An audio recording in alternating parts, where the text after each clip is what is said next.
Hello students, I hope you are enjoying your online classes. Now, today we will read lesson number 3 of class 6 English grammar, and its title is The Sentence, its parts.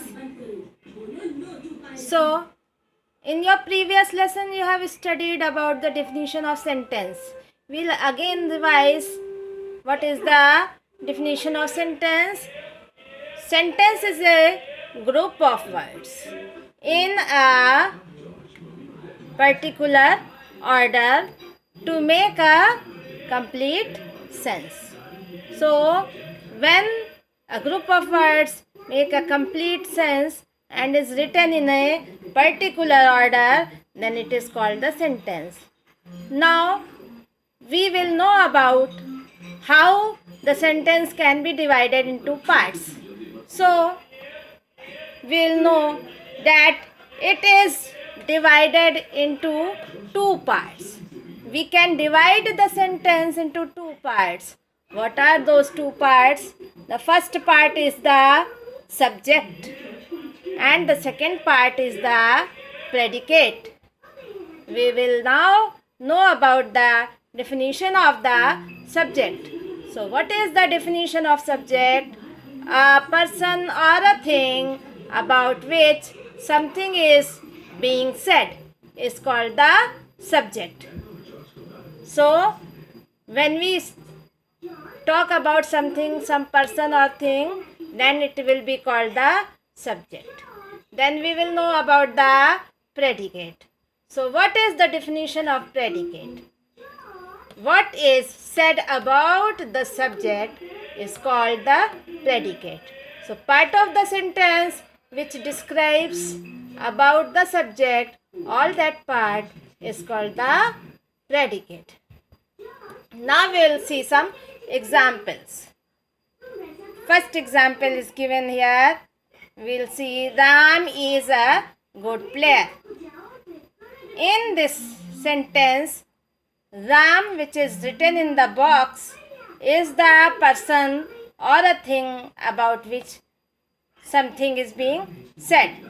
Whereas, is a good player, this whole thing is describing about Ram.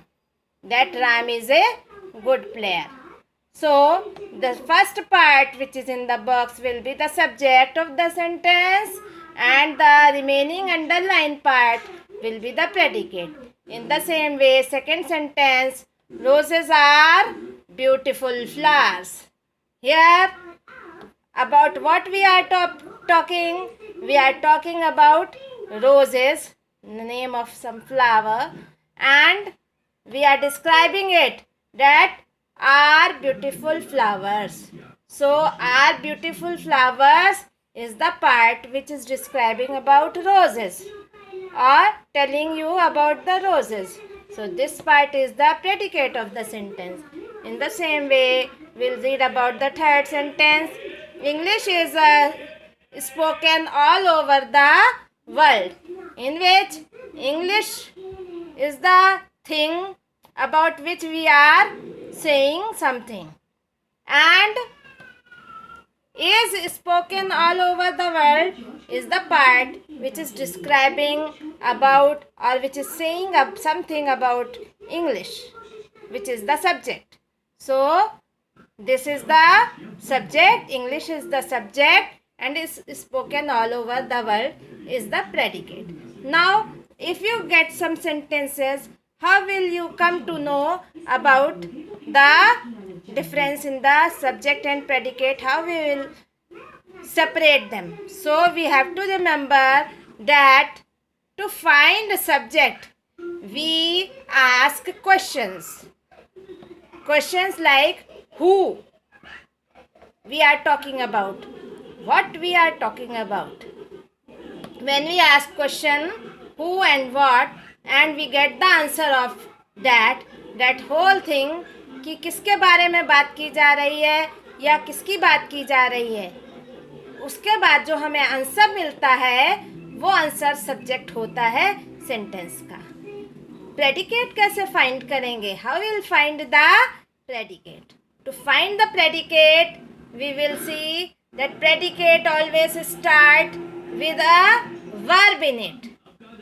We will see where is the verb and start from the verb till the full stop. The remaining part will be called the predicate of the sentence. You can see over here in the example, these are subject, and after the subject the second word is a verb. In the second, the word are, which is the verb, and here in English is a verb. So is, are, was, were, will, shall, has, have, had, all these auxiliaries or some other verb, from there we will start, and the remaining part will be the predicate of the sentence. Like this, you come to know about the parts of the sentence. After that, you have to do the exercises given in your lesson. Thank you.